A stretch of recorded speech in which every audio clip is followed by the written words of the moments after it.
We have a series of reference groups across health that are all about making sure that specific lived experience and consumer voices are heard. Importantly, the LGBTIQA Reference Group is one that's been around for around 25 years and has played an important role in the journey of us, learning what the needs of that particular part of our community are, but secondly, making sure that we have health services that are welcoming of the LGBTIQA community members that live in Tasmania.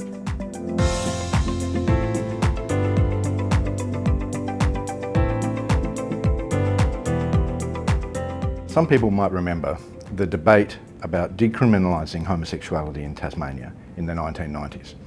Tasmania was, by 1991, the only state in Australia to criminalise same-sex relationships. A maximum penalty was 21 years in prison, which was the most draconian penalty for homosexuality in the Western world. There was a very high-profile and often very acrimonious debate about changing those laws in the 1990s. And when decriminalisation occurred in 1997, it was as if a dam burst.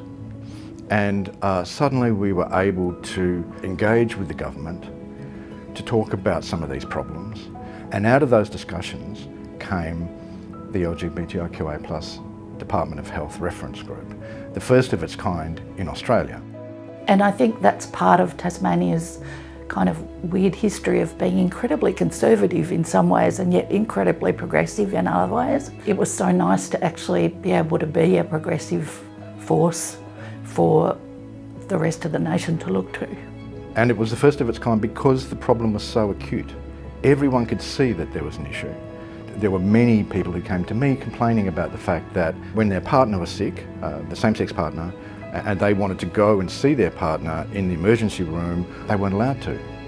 For trans people, it was even worse, being misgendered constantly, not being recognised for who they were. The reference group formed in 1999, just 2 years after decriminalisation. And when we got together, we realised that what we were missing was data. So the state government funded Blanche Consultancy to go out and consult with our community. It was the first and only, as far as I know, needs assessment of the community, and out of that report came a huge number of recommendations actually, and so the focus of the group for quite a number of years was to look at those recommendations, make some prioritising decisions about what we could actually do something about, and it was a real balance and a lot of debate. After the Blanche report, we had a solid empirical basis for including LGBTIQA+ people in the state's mental health strategies. The decriminalisation debate had left a terrible legacy.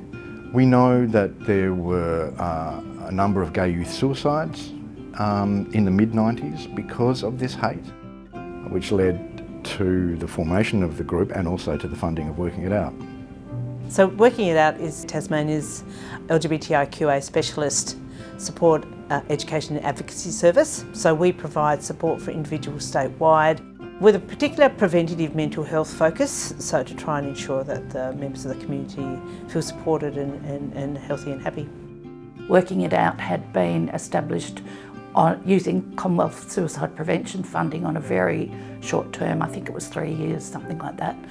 And one of the recommendations from the Blanche report was that there needed to be a community organisation in Tasmania. And so the Secretary at the time, John Ramsey, committed to funding Working It Out in an ongoing way. So I think the Department of Health funding Working It Out across that time span has been really pivotal to the development of the organisation and to making sure that there are some supports in the community for the LGBTIQA+ population. And again, that was an arrangement of the state funding Working It Out, which didn't, at that stage, exist in any other state. It became pretty clear within the mid-2000s that it really needed to have a bigger mandate. And it began to be chaired by the Secretary of the Department. I think it's important that the Secretary of the Department of Health is actually actively involved in talking to consumers in all parts of our community. Because it's important that I hear it, but it's important that the executives that also attend hear that voice.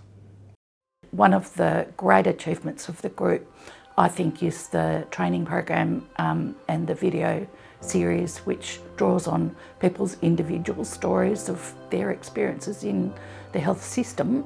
And I think the stories that those people have told in those videos really resonate with people. Those individual stories bring life to the issues. We know from the work that we do, including that lived experience voice is really important. Let's understand the people that we're here as a health service to support, and let's make sure that all those people get a good service. I mean, that was another highlight, was when the Department of Health actually formally marched in the Pride March. I felt then like, yep, we've turned a corner and this is now really, it's really official and it's got that support from the highest levels.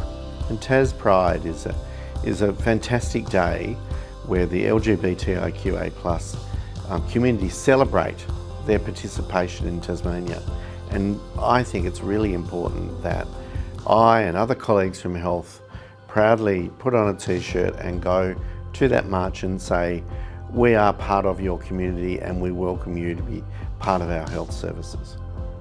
There's been a lot of work on policy reform, to the point now, of course, that we have an action plan from the department, the first of its kind. I think importantly, it is very, very driven by community. So we have talked to not just the reference group, but more broadly to members of the community.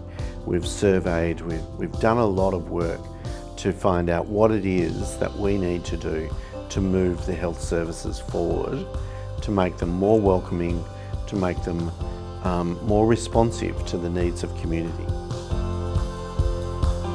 Over the last 25 years, we've seen a growth in those areas: training, policy reform, funded services. But we've also seen something more than that, particularly in the last few years. And that's been the department taking pride in its work and showing that pride.